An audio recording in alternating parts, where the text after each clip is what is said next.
So we are finally making this Branchline red coaches with spoke wheels.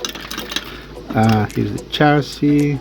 Now this is version number 2, black rooftop. This one is the version number 1, and we have the bodies of these models. I'm assembling some of these. Here I have the rooftop and the model itself. Very good, nice, definitely really good.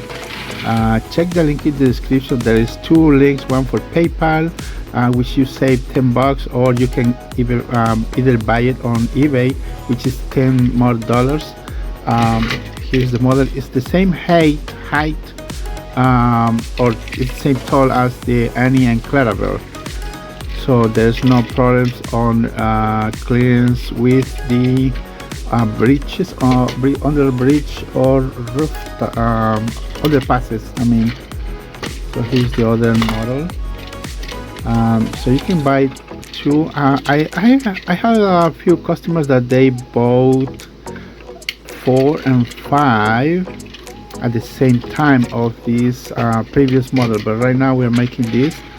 There's the other option. You can get old Annie and Plarail painted rooftop dark gray, or just leave it like that, or painted black. So this definitely is black, and it comes with the red spoke wheels. Really good, solid, sturdy. Check the link in the description. Nice custom. They run really good. They roll down really good. I had no time or chance to put them on layout, but I'm gonna do it really soon, very soon. Been very busy as always. Check the link in the description. All right.